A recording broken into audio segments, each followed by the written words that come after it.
In today's video, I'm going to teach you how to delete a board in Trello, or as some might say, how to close a Trello board. Let's dive right in. To begin, you'll want to navigate to Trello.com.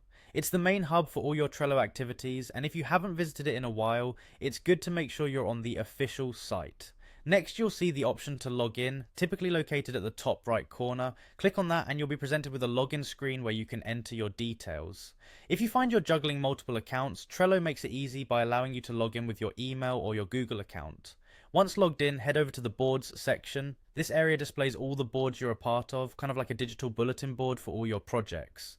Within the boards section, you'll notice a segment called Your Workspaces. This is where all your active boards live. Navigate through your workspaces until you find the specific board you're looking to remove.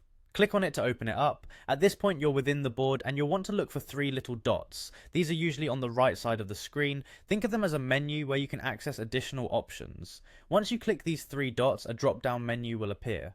From this menu, select the option Close Board. Now you'll get a prompt asking if you're sure about closing the board. Go ahead and click Close. You might be tempted to stop here, but remember, closing a board is not the same as deleting it permanently.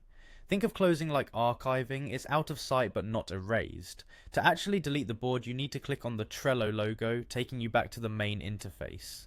Here, look for View All Closed Boards. This option lets you see all the boards you've closed in the past. Find the board you just closed and you'll notice a Delete option. Click on Delete and you're almost done. Trello will prompt you one last time to confirm the deletion. Go ahead and click Delete again. And there you have it, the board is now permanently deleted. Remember, once a board is deleted, it cannot be restored, so ensure that you won't need the information again before proceeding with deletion. And that wraps up our tutorial on deleting a Trello board. If you found this video helpful, don't forget to like and subscribe for more tips and tricks. Thanks for watching.